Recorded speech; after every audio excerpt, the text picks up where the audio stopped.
Señor Iglesias, ¿preparado? Preparado. ¿Listo? Venga, empezamos. La primera pregunta ya sabe, que la ha comentado también Iñaki, pero que representan a toda la sociedad española. Son 16 ciudadanos, tienen muchas ganas de preguntar, preguntan lo que quieren, lo que les pide el cuerpo, sin censuras.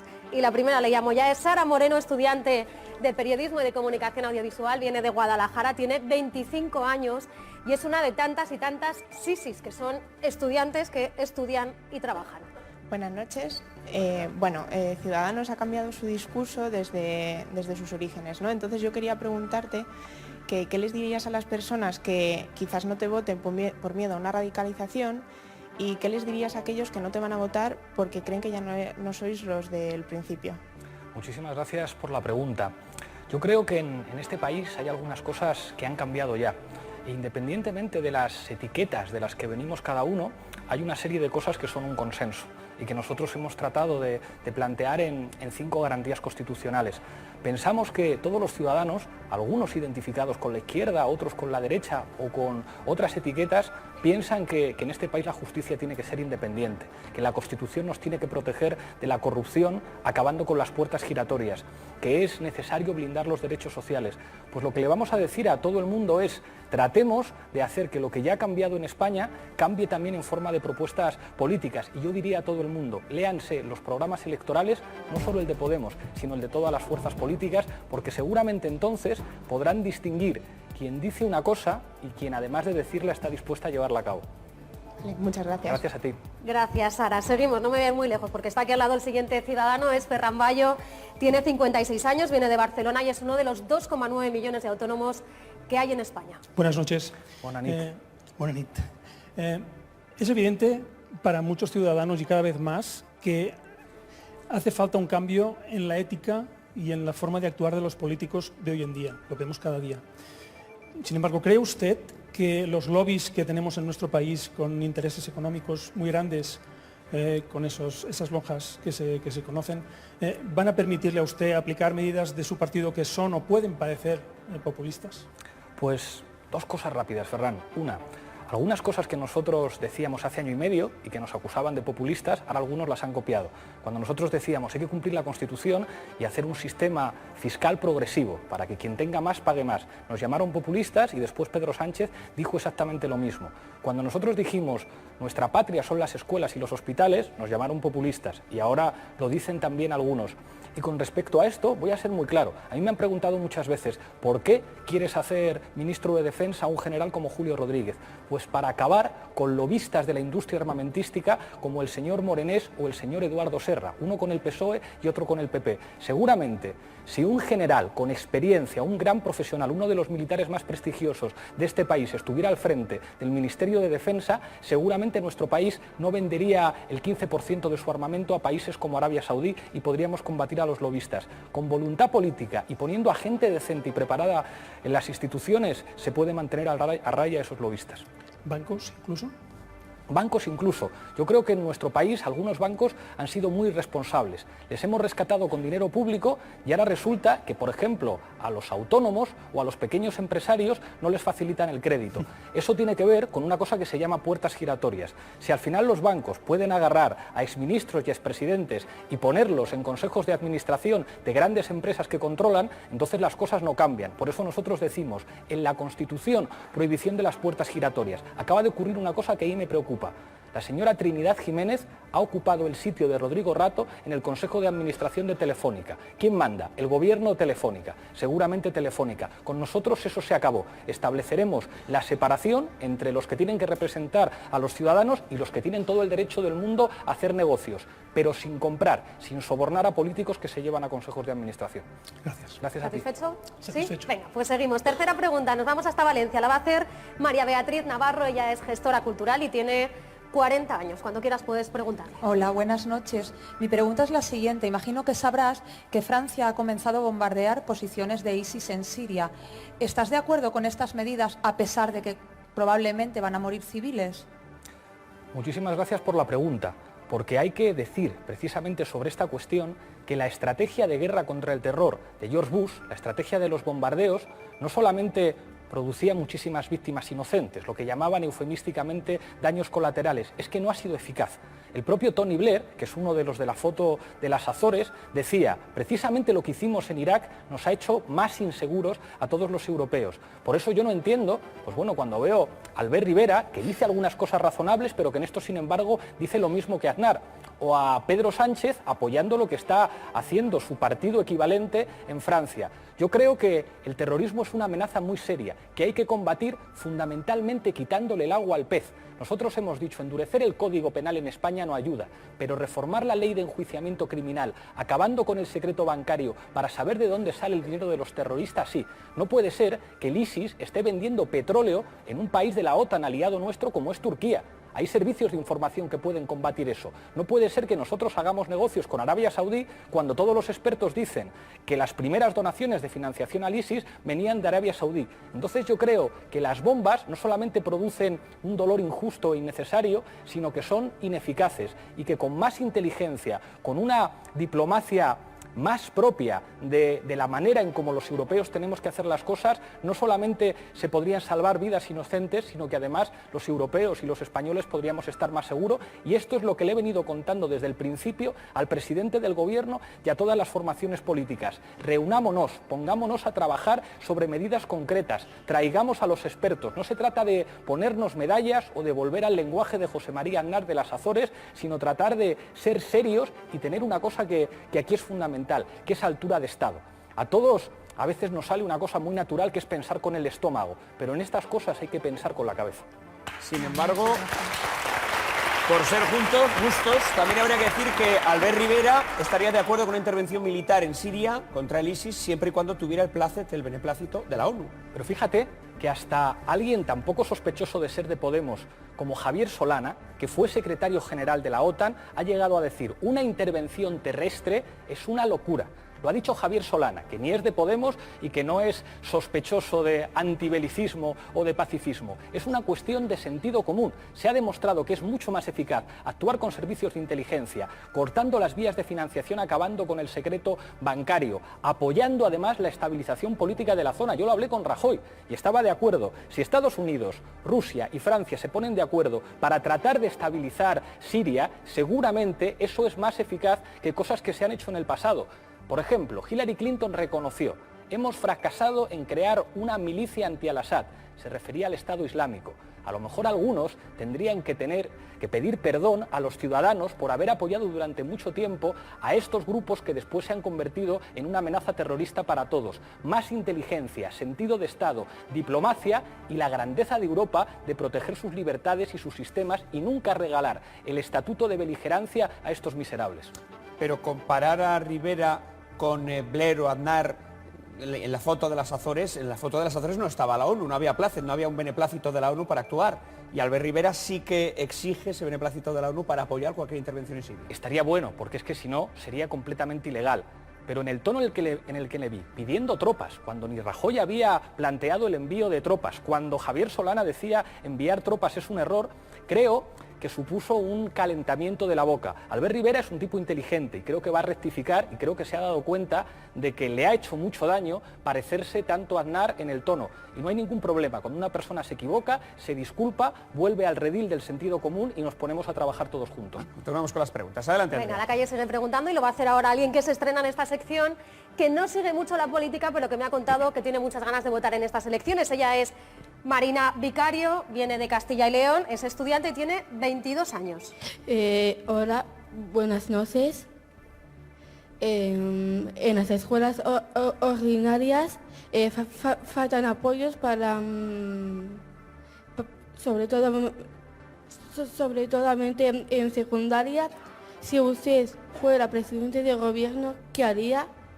Muchísimas gracias por la pregunta, Marina. Yo creo que hay que acabar con los recortes en la educación. Esto afecta a todos los niveles, a nivel secundario, pero también a los estudios universitarios y al nivel primario. Nosotros decimos que, por ejemplo, en los niños la educación tiene que ser gratuita y universal de 0 a 3 años.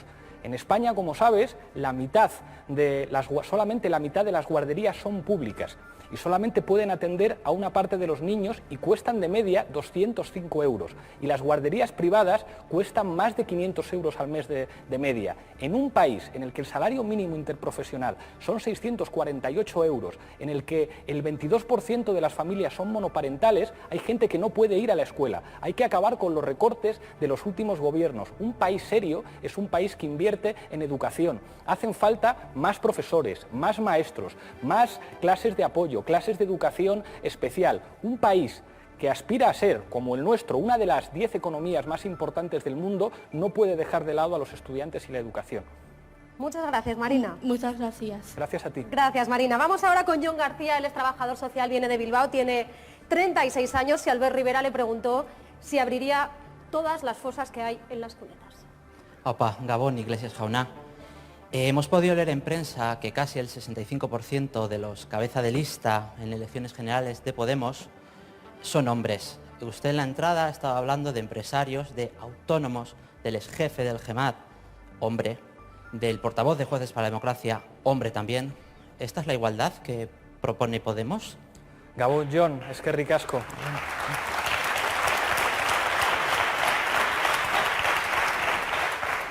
La igualdad es absolutamente fundamental y para nosotros es un honor contar con Vicky Rosell, una ex portavoz de Jueces para la Democracia, que es mujer, que encabeza nuestra candidatura en Canarias, contar con Noelia Vera, que encabeza nuestra candidatura en Cádiz, que para nosotros Cádiz es un ejemplo de que se pueden cambiar las cosas.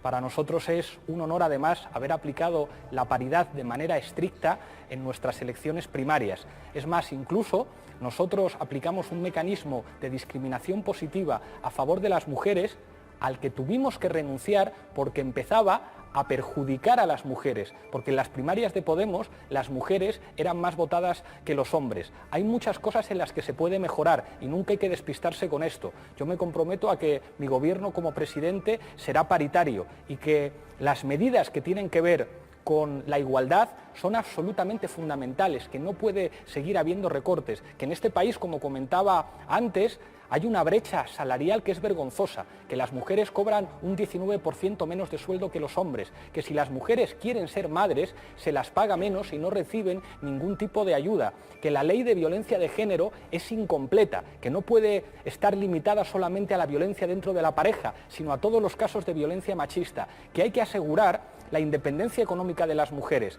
Una mujer cuando denuncia tiene que tener una alternativa habitacional y tienen que ser los servicios sociales quienes se lo garanticen, porque yo creo además que este siglo, que esta nueva era política que se abre yo creo que con estas elecciones y que no van a ser solamente 4 años, sino una década, va a ser la del protagonismo político de las mujeres y yo creo que ahí todos tenemos que estar comprometidos y dispuestos a reconocer errores y aprender.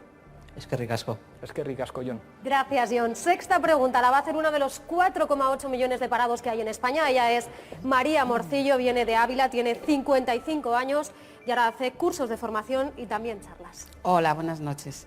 Mi pregunta es, si ustedes ganan, ¿vamos a pagar menos en el recibo de la luz? Y si fuese así, ¿por qué, si fuese tan fácil negociar con las eléctricas, por qué no lo han hecho antes otros políticos? Muchísimas gracias por la pregunta. Vamos a utilizar esto. A lo primero, a nosotros nos parece que tenemos una energía absurdamente cara, la cuarta más cara de Europa. ¿Sabes cuánto llegó a ganar en un día el presidente de Iberdrola? 42.000 euros. En un día. Esto es una vergüenza y esto se tiene que terminar. ¿Cómo ocurre esto? ¿Por qué pasan estas cosas? Porque al final los miembros de partidos políticos viejos acaban en los consejos de administración. Un ejemplo, la energía nuclear. ¿Por qué en España sigue habiendo energía nuclear cuando todo el mundo reconoce, después de lo que vimos en Fukushima, después de lo que vimos antes en Chernóbil, que es un peligro para la salud pública, cuando todos los especialistas dicen que la energía nuclear es cara? ¿Por qué? Pues porque empresas como Iberdrola y como Endesa tienen muchos intereses económicos ahí. Si Iberdrola y Endesa tienen a exministros del Partido Popular y del Partido Socialista en sus consejos de administración, entonces no se puede negociar con ellos. ¿Por qué la tarifa de la luz va a ser más barata? Primero, porque a nosotros nos parece que los suministros energéticos tienen que tener un IVA más bajo, del 10%. Que si hay que subir el IVA a alguien es a los productos de lujo y a los que se pueden permitir comprar productos de lujo. Y además decimos que hay que acabar con los monopolios. Yo he aprendido algunas cosas de los liberales y los liberales dicen que la competencia está muy bien. En España no ha habido competencia en el mercado energético. Ha habido empresas oligopolísticas que se ponen de acuerdo para que ellos sigan cobrando sueldos como este, mientras la gente tiene que pagar una tarifa de la luz muy alta. Y además hay que apostar por el ahorro energético. Nosotros tenemos un plan de rehabilitación de 200.000 edificios en un año que crearía 300.000 puestos de trabajo y que reduciría lo que tienen que pagar de energía esos edificios en un 80%, que equivale a 700 euros. Y además tenemos un plan que tiene que servir para apostar por las energías renovables, no solamente porque son más limpias, sino también porque permitirían que nuestro país no tuviera la dependencia energética que tiene ahora de los combustibles fósiles y que fuéramos un país más soberano y que el precio del petróleo que se fija fuera no sea tan importante en un país que tiene sol, en un país que tiene viento y en un país que si no estuviera controlado el mercado por estos señores a los que les gusta el dinero y las nucleares, podría ser mucho más eficaz. ¿Cuál es la diferencia de nosotros con los anteriores? Que a nosotros no nos compran estando en consejos de administración. Gracias. Gracias. Bueno, Pablo Iglesias, que al igual que la última edición de La Calle Pregunta, también ha tirado de pizarra. Los dos anteriores que ocuparon, que han estado aquí, como son Albert Rivera y Alberto Garzón, los Albertos, como tú los denominaste, me acuerdo el año pasado aquí mismo, no la usaron. Bueno, está bien que tiremos de pizarra. Nos vamos a centrar ahora en otro tipo de preguntas. Hay 4 preguntas que sí que van a estar grabadas, las que son y protagonizan un político de otro partido, la que protagoniza también un periodista, un economista y alguien de tu entorno. ¿Estás viendo a los 4 protagonistas ahí? ¿Con quién quieres empezar? Con mi primo Diego, que le estoy viendo ahí abajo. Pues vamos allá, con el primo de Pablo Iglesias, con Diego, le escuchamos. Hola Pablo, ¿qué pasa? Nos hemos venido aquí a la Facultad de Bellas Artes de la Universidad de Sevilla, porque no sé si recordarás que fue donde estudió nuestro abuelo Derecho, y bueno, ahora te voy a hacer la pregunta. ¿Qué va a ser de los autónomos de este país si gana Podemos? Gracias, tío. Gracias a ti, primo. Este es uno de los que estaba en el grupo de WhatsApp de primos, que me comentaste. Efectivamente. ¿No? Bueno, y es pues uno vamos de con los, la respuesta, Diego. De los más animados. Yo creo que lo de los autónomos en este país es una vergüenza. Para empezar, el que todos tengan que pagar independientemente de lo que cobren. Nosotros decimos, de lo que facturen, decimos, si un autónomo no tiene beneficios o factura por debajo del salario mínimo, no tiene que pagar ninguna cuota. Segunda medida fundamental, ¿tiene sentido que pague lo mismo un autónomo que factura, pongamos, 2.000 euros a un autónomo que factura 6.000? Es absurdo, pues tendrá que haber una cuota progresiva.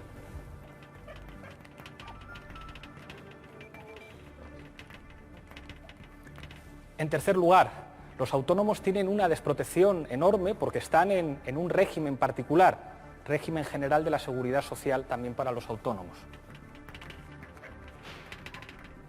¿Hay que pagar las cuotas todos los meses sí o sí? En Francia nos han demostrado que se puede pagar la cuota de manera más flexible cada 3 meses. No hay ningún problema. Y alguien dice, ¡buf! ¿Esto es carísimo? Pues no, porque los autónomos representan 3 millones de personas. Los autónomos crean mucho empleo. Los autónomos sirven para mejorar el funcionamiento de la economía del país. Si ayudamos a los autónomos, si facilitamos además un poco más toda la burocracia que hay para inscribirse, eso lo va a notar el conjunto del país y el conjunto de la economía. No puede ser que los autónomos hayan tenido que pagar el 15% de impuestos cuando las empresas del IBEX 35 pagan solamente el 5%. Yo pienso que no se puede hacer política a gusto de todos, como dicen algunos políticos. Creo que cuando haces política tienes que elegir, no se puede estar con todos a la vez. Pues nosotros estamos con los autónomos, estamos con los pequeños y medianos empresarios y estamos con la gente que tiene que trabajar para vivir. Bueno, vamos a continuar con Andrea Ropero, que nos va a llevar hasta el siguiente ciudadano que quiere hacer una pregunta. Adelante. Seguimos, luego tendremos, por cierto, otro autónomo. Vamos ahora con un jubilado que viene de Sevilla, tiene 65 años, se llama Manuel Adorna. Hola, buenas noches. Como yo no soy su primo, permítame si le puedo tutear. Por favor, tuteme. Pablo, llevo tiempo viendo las 215 enmiendas de vuestro programa marco, pero hay algo que no entendemos, ni los pensionistas, ni los jubilados, y creo que el ciudadano en general. Y es, si realmente llegáis a formar gobierno, ¿cómo vais a hacer para cortar la privatización de la sanidad? ¿Tendremos una sanidad pública y de calidad y evidentemente quitar el copago? Tiene usted toda la razón. Y nosotros decimos, precisamente porque en la Constitución se dice que los ciudadanos tenemos derecho a una sanidad pública y de calidad, decimos, vamos a cambiar la Constitución para que eso sea una garantía, no mera retórica, y que los derechos sociales, entre los que está la sanidad, la vivienda y la educación, estén al mismo nivel que los derechos civiles y políticos. Nosotros proponemos dos cosas muy claras. Una, hay que acabar con el copago. En este país, la Cruz Roja hizo una encuesta que decía que casi 900.000 españoles habían declarado que no tenían dinero suficiente para hacer frente a sus gastos médicos. Es una vergüenza que en un país que está entre las 10 economías más importantes del mundo haya casi 1 millón de ciudadanos que tengan que mirar su cuenta corriente para acceder a medicamentos o para acceder a elementos que tienen que ver con su salud. Y en segundo lugar, cualquier persona que viva y trabaje en España, en un país decente, tiene que tener una cobertura sanitaria. Por eso nosotros pensamos que la tarjeta sanitaria tiene que ser universal. Cuando he estado en Estados Unidos, me he sentido muy patriota de España, porque allí he visto cómo hay mucha gente que se tiene que morir o que no es atendida en condiciones porque no tiene un seguro privado. Y para mí era un orgullo sentirme español por estar en un país con uno de los mejores sistemas sanitarios en el que se atiende a cualquier persona. Y nosotros no vamos a consentir que destruyan lo que es un legado de nuestros abuelos y nuestros padres que se dejaron la piel para que sus hijos y sus nietos pudieran tener una sanidad de calidad. Muchas gracias, Pablo. Gracias, Manuel.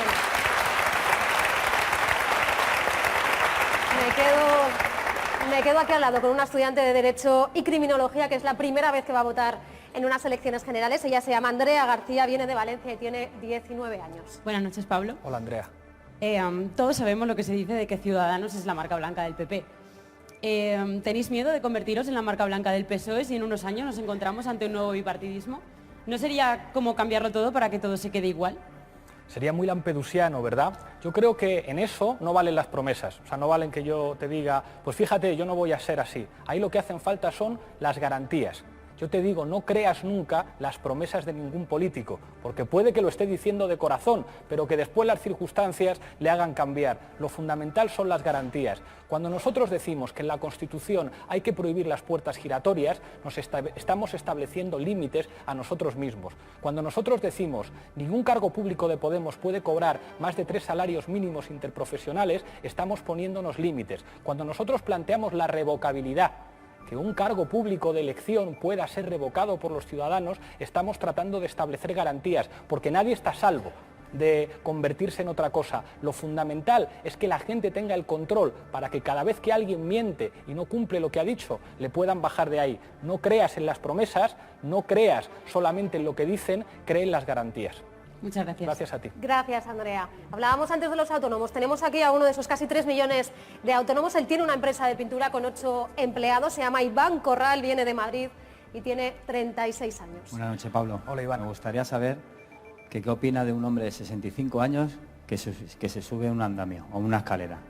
¿No sería mejor que se jubilase a los 60 y dar paso a los jóvenes? Pues tienes toda la razón. Creo yo. Sí. Y parece además que en este país algunos querían que trabaje hasta los 67 y algunos que incluso a los 70. Yo creo que en España tenemos un gravísimo problema de paro juvenil, más del 50% de paro juvenil, cuando los jóvenes además están más preparados y son una fuerza laboral mucho mejor preparada, entre otras cosas para asegurar el sistema de pensiones. El problema del sistema de pensiones es que no se incorporan más jóvenes al trabajo y no tienen condiciones de trabajo de calidad. A mí me parece una barbaridad que un señor de 65 años se tenga que jugar la vida subiendo a un andamio. Tienes toda la razón. A ver si hacemos algo. Hombre, claro. Gracias. Gracias a ti. Gracias, Iván. Pero ¿qué hacemos entonces con el sistema de jubilaciones, según lo que vosotros proponéis? Pues lo que nosotros decimos es, para empezar, bajarlo hasta los 65 años otra vez, porque esto de la subida a los 67 no tiene ningún sentido. Pero es una tendencia entonces contraria al resto de países europeos que están alargando la edad de jubilación. A mí me parece que una persona a los 65 años debería tener derecho a jubilarse. Y yo creo que eso es una cosa muy razonable. Pensamos también que las pensiones hay que asegurarlas. La renta que nosotros proponemos de 600 euros tiene que cubrir a todos los pensionistas con una pensión no contributiva menor a los 600 euros. Hay que devolver a las pensiones su vinculación con el índice de precios al consumo, para que lo entienda la gente. Aunque tú cobres la misma pensión, si los precios de las cosas suben, pues al final tienes menos dinero para comprar. Así que hay que vincularlo. Y al mismo tiempo tiene que entrar gente joven. No puede ser que los jóvenes estén yendo de España. No puede ser que no se faciliten las condiciones de jubilación de gente que se lo ha ganado trabajando muchos años y tengamos un 55% de paro juvenil y a buena parte de nuestra juventud más preparada teniéndose que ir a otros países en lugar de producir riqueza aquí, porque ha costado mucho formar a esa gente joven. Es el esfuerzo de nuestros abuelos y nuestros padres que muchos jóvenes pudieran ir a la universidad, aprender idiomas, hacer un máster para que se vayan a trabajar a Alemania o al Reino Unido y hagan riqueza en esos países. Tenemos que trabajar para que vuelvan, para que se incorporen al mercado de trabajo y para que la gente que se ha partido la espalda a trabajar tenga derecho a una jubilación en condiciones dignas. Yo no quiero un país en el que haya un señor de 65 años que tenga que jugarse la vida todos los días subiéndose a un andamio. Eso no es serio. Y una última cuestión, para asegurar que efectivamente va a haber esa renta básica, para asegurar que va a haber esas pensiones que van a subir en función del IPC, ¿de dónde sacamos el dinero? ¿Vinculamos las pensiones a los impuestos, por ejemplo? 3 fuentes fundamentales. Por una parte, es necesario hacer una reforma fiscal seria, una reforma fiscal que respete la progresividad que dice la Constitución.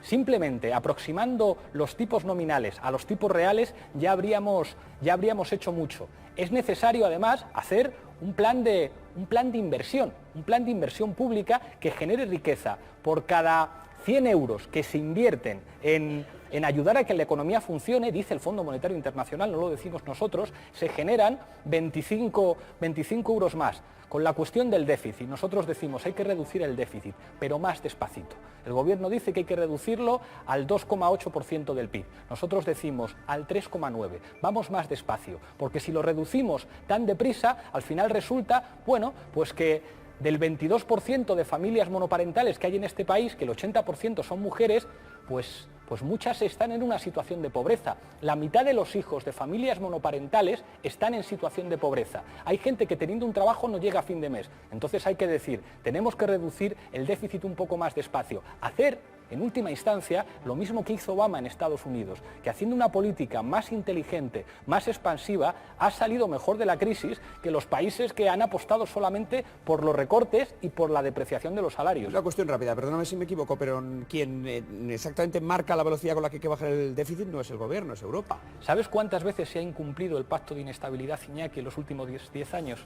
Más de 100 veces. ¿Quién lo ha incumplido más veces? Alemania y Francia. Entonces nosotros le vamos a decir a Alemania y a Francia, somos la cuarta economía de la Unión Europea, ustedes no han cumplido el pacto de estabilidad muchas veces, nosotros lo vamos a cumplir, pero vamos a ir un poquito más despacio porque nosotros tenemos una obligación con nuestra gente y esto ya lo reconocen economistas de diferentes tendencias, que hay que relajar la manera en la que vamos reduciendo el déficit de nuestro país. Adelante, Andrea. Sigue la calle preguntando y ahora le toca a una mujer que perdió su trabajo hace 7 años y que ahora trabaja en casa muy duro, como tantas y tantas mujeres. Tiene 50 años, viene de A Coruña y se llama María Otero.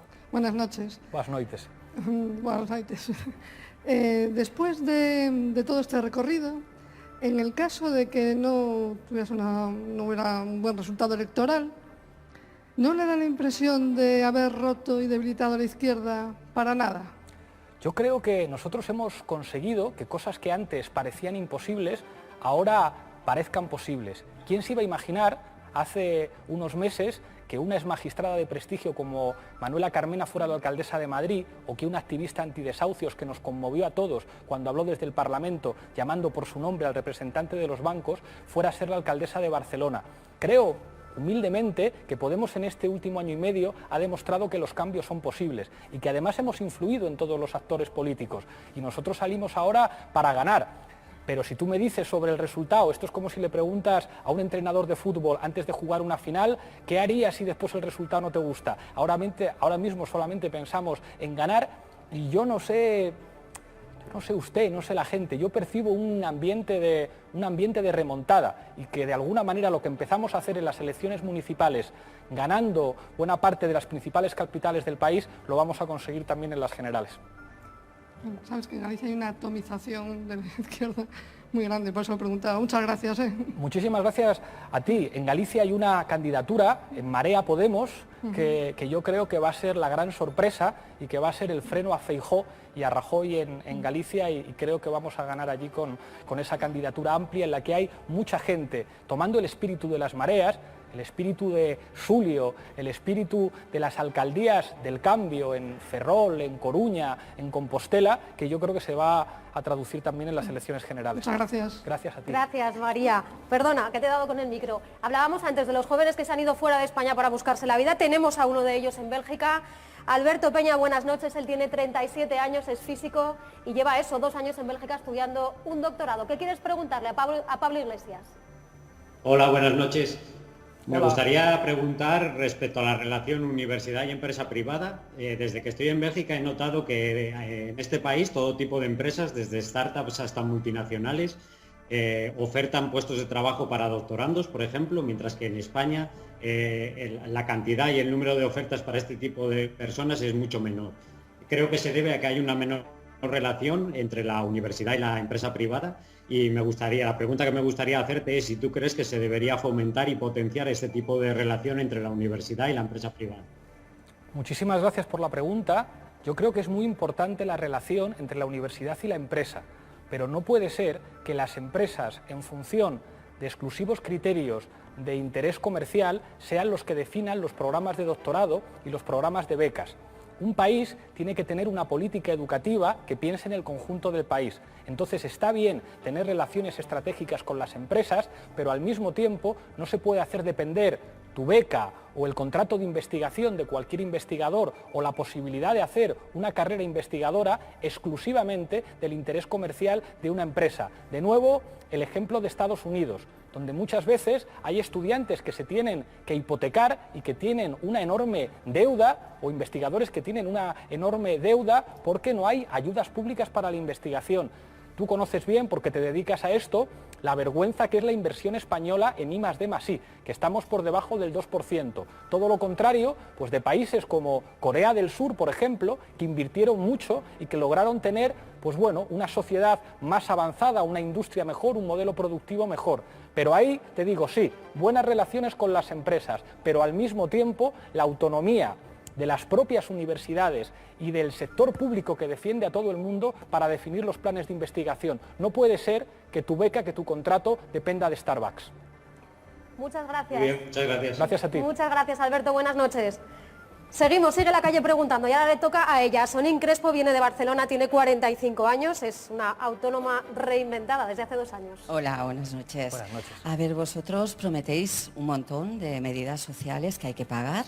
Decís que ese dinero lo vais a sacar de impuestos a los más ricos y a grandes empresas. ¿No te da miedo que esas grandes fortunas y empresas acaben tributando fuera de nuestro país? No lo harían. Y fíjate, el ejemplo del compañero de antes nos sirve.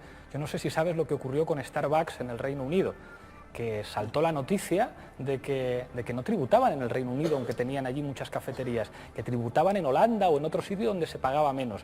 Y se montó tal escándalo que Starbucks no se fue, sino que dijo, no, vamos a regularizar nuestra situación porque queremos seguir teniendo clientes en el Reino Unido. Lo que a una empresa le interesa es hacer negocios, y para hacer negocios hace falta prosperidad. Si fuera por no pagar impuestos, todas las grandes empresas estarían en África, donde allí no se pagan impuestos y no hay legislaciones laborales, pero las empresas quieren estar en países serios, en países donde la gente pues tenga dinero para consumir, y para que la gente tenga dinero, pues los salarios tienen que ser un poco más altos y los sistemas fiscales tienen que ser racionales. Si nosotros no buscamos la luna, buscamos que se cumpla la Constitución, nos dicen, es que se van a enfadar algunos, hombre, pues a lo mejor los del IBEX 35, que pagan el 5%, mientras los autónomos pagan el 15%, pues van a estar unos días diciendo, vaya, se nos ha acabado la fiesta, pero es que tiene que ser así, no puede ser que se ajusten los el cinturón solamente los de abajo y que estos señores, pues bueno, hayan aumentado los sueldos de sus directivos y sus ingresos mientras la mayor parte de la gente de nuestro país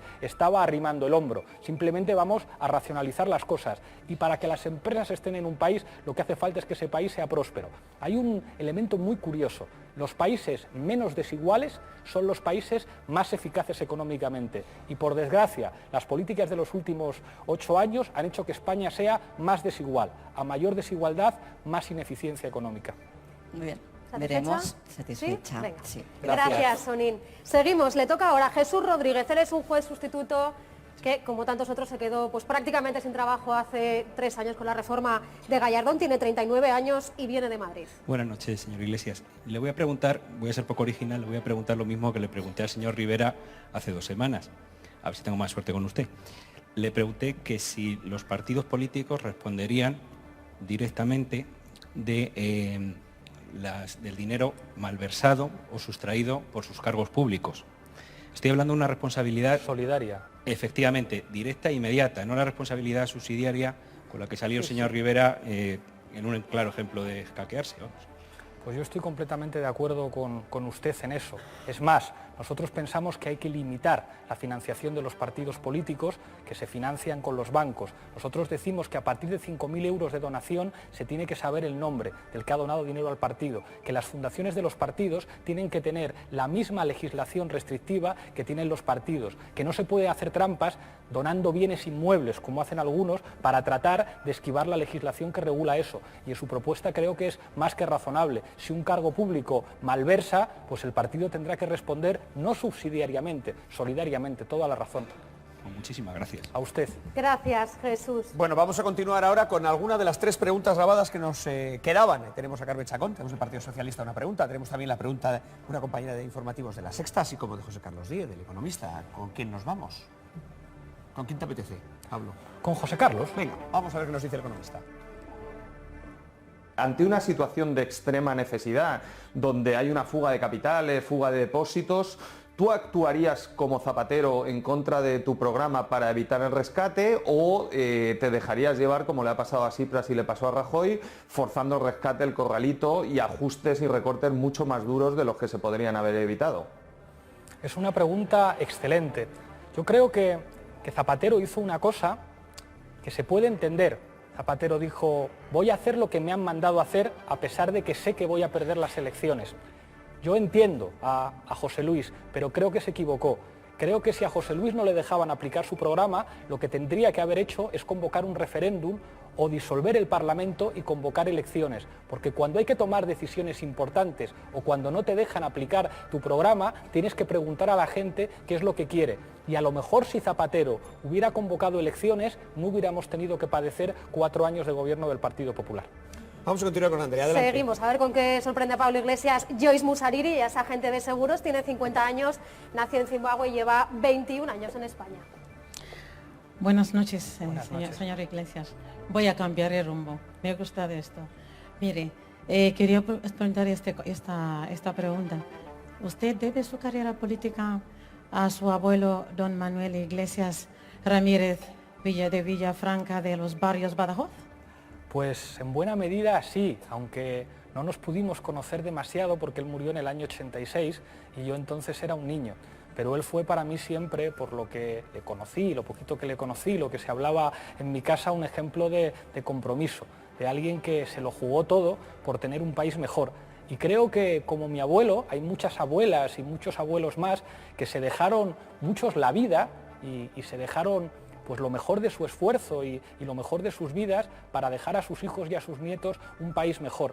Y yo creo que tanto yo como todos los demás nietos y nietas, hijos e hijas, tenemos un compromiso con esa generación que hicieron todo lo que pudieron para tener en España un país mejor, y claro que mi abuelo fue para mí un ejemplo y me emociona la pregunta. Muchas gracias. A usted. Gracias, eso te iba a decir, que te veía emocionado, Claro. Pablo, te veo los ojos vidriosos. Bueno, seguimos. Aquí hay de todo, hay estudiantes, hay parados, hay pensionistas, también tenemos funcionarios. Él es Pablo Fatela, viene de Extremadura, tiene 33 años, aquí que no te encontraba, y cuando quieras puedes preguntarle. Buenas noches, Pablo. Hola. Quería saber si usted eliminaría las vallas de Ceuta y Melilla, dando acceso libre a los inmigrantes, y en ese caso, si crees que es compatible con permanecer dentro de la Unión Europea? Muchísimas gracias por la pregunta. Fíjate, uno de los candidatos de Podemos por Cádiz, Juan Antonio Delgado, es guardia civil y ha trabajado precisamente en la frontera. Y él, que conoce muy de cerca lo que significa esa problemática, dice: lo primero que tiene que hacer un país es respetar los derechos humanos. No se puede tratar a seres humanos como ganado. Lo de poner las cuchillas estas para personas que lo único que hacen es huir de la miseria para que se corten o para que se hieran, eso no es propio de un país europeo. Nosotros decimos respeto de los derechos humanos y respeto del derecho de asilo. Yo no sé si te acuerdas de esa imagen de un niño muerto en la playa. Nosotros hemos dicho, esas personas tienen que poder pedir el asilo en embajadas y consulados de la Unión Europea. Si esa familia hubiera podido pedir el asilo al que tenían derecho en Turquía, nos habríamos ahorrado la imagen de ese niño muerto. Yo sé que la política de migración es seria, pero España ya no es un país de inmigrantes, es un país de migrantes. Se van más españoles de los extranjeros que entran. Así que yo creo que lo que deberíamos preocuparnos es de que todos esos jóvenes españoles que se han tenido que ir puedan volver. Creo que en España no tenemos un problema de que lleguen muchos extranjeros. Sí, hombre, eso es muy bonito, pero no me ha contestado a si daríamos acceso libre o no. Simplemente es fácil, ¿sí o no? Acceso libre es muy difícil que haya, pero solamente con respeto a los derechos humanos, que no haya vallas inhumanas, que se respete el derecho de asilo, que se respeten los derechos de todas esas personas, porque no puede ser que en los centros de detención no se respeten los derechos de personas que no han cometido ningún delito, porque no tener papeles no es cometer ningún delito. Y esas personas tienen que tener una atención sanitaria también. Creo que simplemente protegiendo los derechos humanos y aplicando la normativa internacional mejoraríamos mucho. Y creo además, porque a veces en España se utiliza el discurso de la inmigración, de vienen muchos, que no es verdad, que es que en España el problema no es que venga mucha gente, es que se va mucha gente. Y si se va mucha gente, no hay gente suficiente trabajando para pagar las pensiones de los abuelos. Necesitamos más gente joven trabajando en España porque si no, no hay sistema de pensiones. Muy bien, muchas gracias. Gracias, Pablo. En esa política, Pablo, de migración, porque al final es cierto que hablabas de quitar las vallas inhumanas, no sé si hay vallas humanas, es decir, que se trata de eliminar las concertinas, bajar a la altura de la valla, es que es difícil. Pues de evitar imágenes que hemos visto, Iñaki, hemos visto pues recibir con pelotas de goma a personas que estaban huyendo de la miseria. Hemos visto pues brazos desgarrados por esas concertinas, hemos visto tratos inhumanos en los centros de detención y yo estoy orgulloso de ser europeo y bueno, o sea que nuestra referencia en Cádiz es alguien que es guardia civil y que ha trabajado con ellos y es quien nos dice hay que cumplir los derechos humanos y muchas veces lo que ha hecho el Ministerio del Interior con el Partido Popular es una barbaridad, que lo que dice el señor Albiol en Cataluña hablando de invasión, eso es impropio de valores democráticos. Muchos abuelos nuestros tuvieron que emigrar, muchos españoles se vieron en la situación de tener que marcharse de España para buscar una vida mejor. Nosotros no podemos tratar como animales a gente que no es distinta a lo que eran nuestros abuelos. Bueno, nos quedan dos preguntas grabadas, una corresponde a Carmen Chacón, la hemos visto, también tenemos una compañera de La Sexta, periodista. ¿Periodista o político? ¿Con qué te quedas? Política. Vamos allá.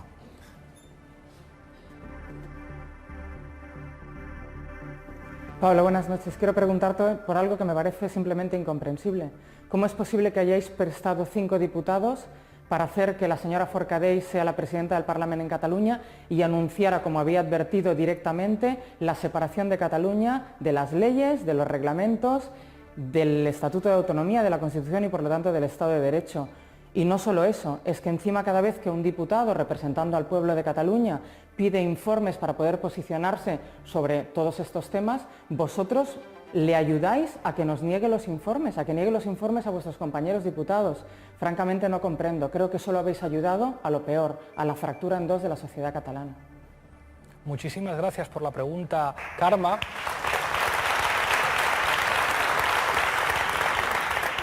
Por una parte, nosotros aseguramos que el Parlamento pudiera funcionar. Que el Parlamento de Cataluña pudiera funcionar quería decir que necesitaba una mesa y una presidencia, que pudiera intervenir el Partido Popular, que pudiera intervenir el Partido Socialista, que pudiera intervenir Ciudadanos. Y nosotros dijimos desde el principio, hay que tender puentes y hay que romper esa situación de empate catastrófico. No puede ser que a una parte le sobre la mitad de Cataluña y a la otra parte le sobre la otra mitad.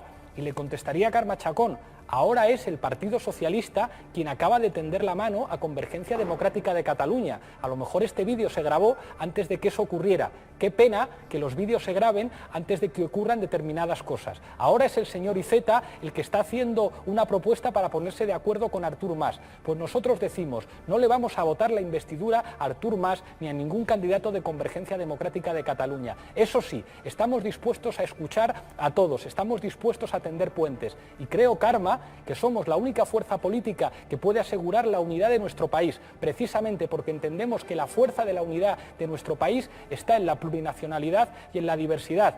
Y me llama la atención que ahora sea vuestro candidato en Cataluña el que esté tendiendo la mano a Convergencia Democrática. Nosotros no hemos hecho eso. Bueno, luego escucharemos la pregunta de Cristina Villanueva, nuestra compañera de informativos de La Sexta, pero de momento vamos a continuar con los ciudadanos. Adelante, Andrea. Sigue, penúltima pregunta, la va a hacer un asesor inmobiliario al que le pido ya que se ponga de pie, que está en paro, tiene 28 años, viene de Palma de Mallorca, se llama Francisco Javier Heredia.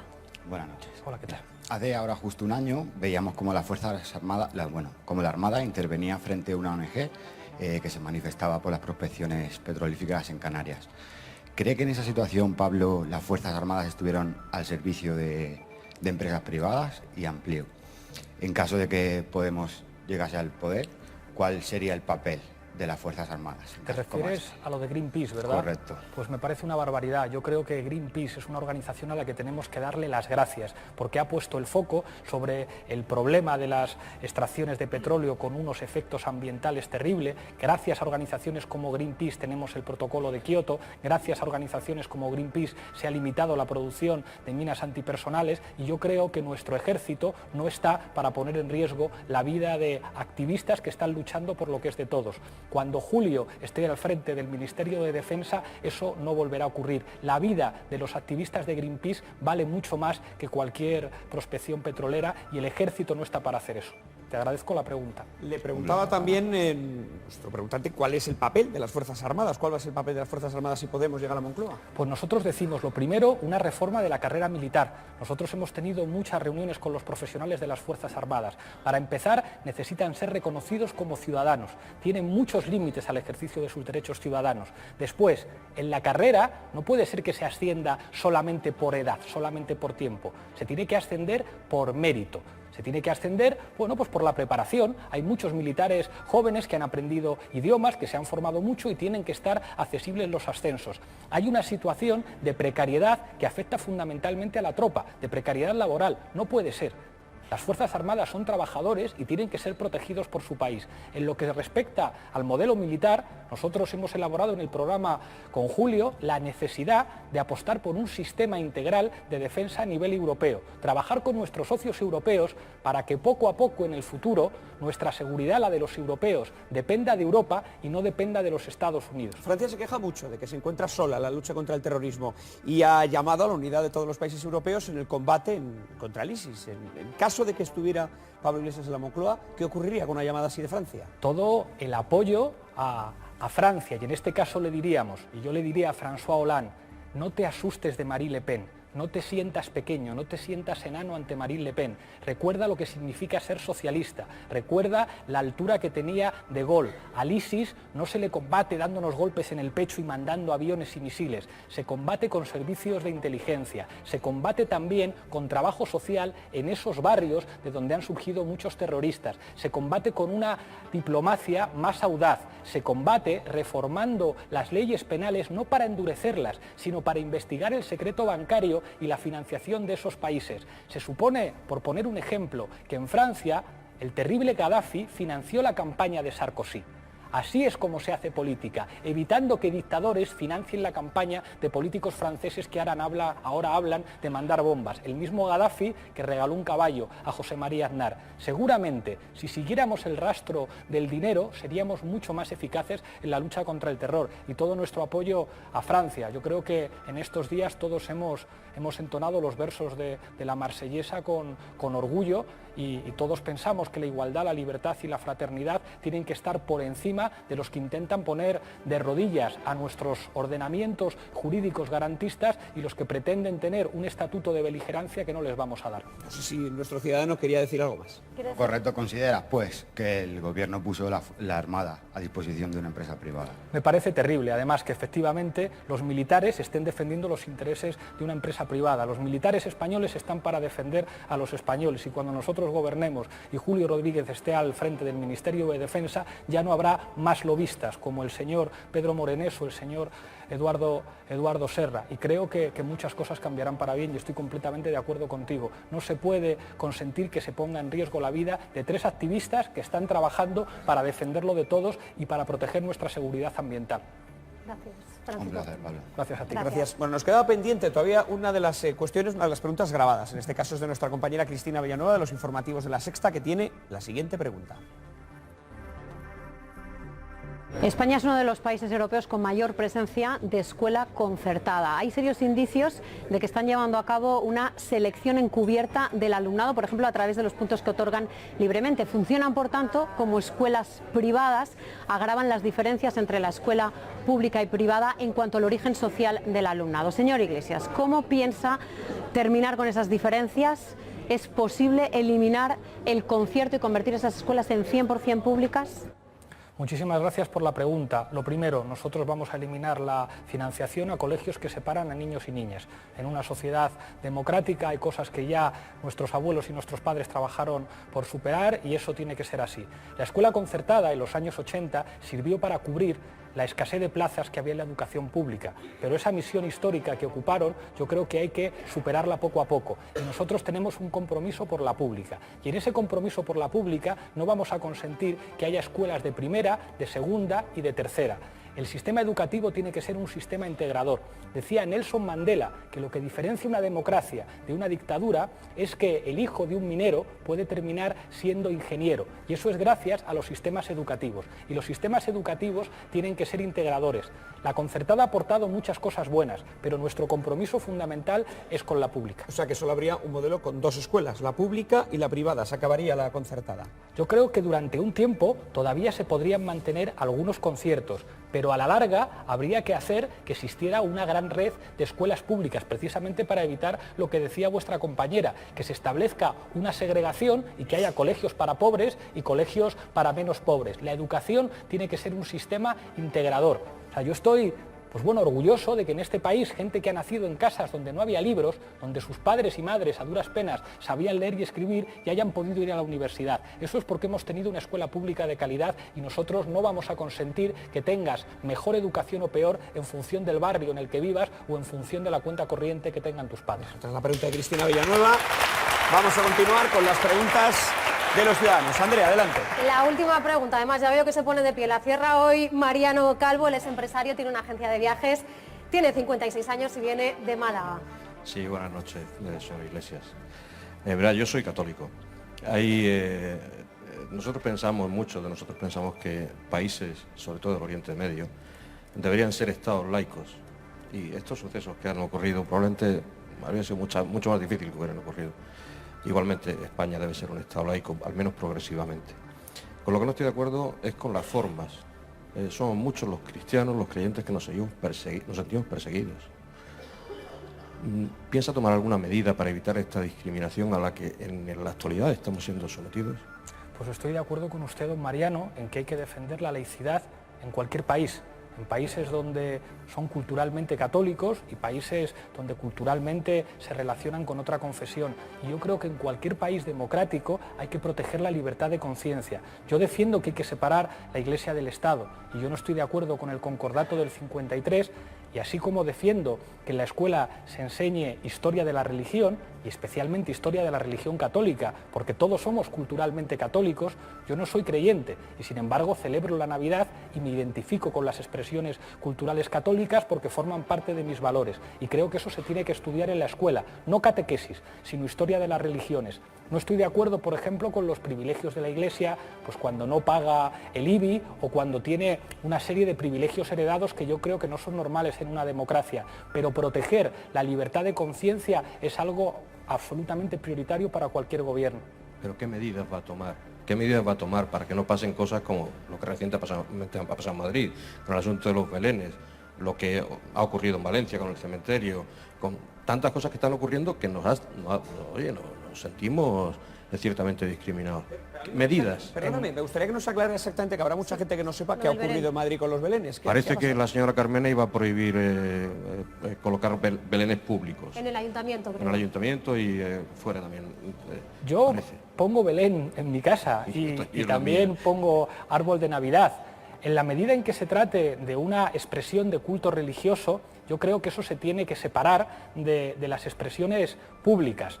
Aunque yo particularmente, me gusta ver los belenes, pero creo que Manuela tiene razón al decir, hombre, no puede ser que un ayuntamiento tenga que identificarse con una confesión concreta, porque se supone que tiene que haber esa separación, pero yo voy a poner Belén en mi casa. Respecto a la protección, tiene usted toda la razón, y por suerte en España tenemos un código penal y tenemos unas normas que sirven para proteger la libertad de conciencia de todo el mundo, piense lo que piense y tenga las ideas que tengan. Yo creo que igual que muchos católicos se sienten perseguidos, eso ha ocurrido con muchas mujeres que se sienten perseguidas, con muchas personas homosexuales, y que no tenemos que hacer distinciones, que cualquier ciudadano piense lo que piense, sienta lo que sienta, merece que su gobierno y sus instituciones les protejan. ¿Sí? Gracias, Mariano. Sí, gracias. Gracias.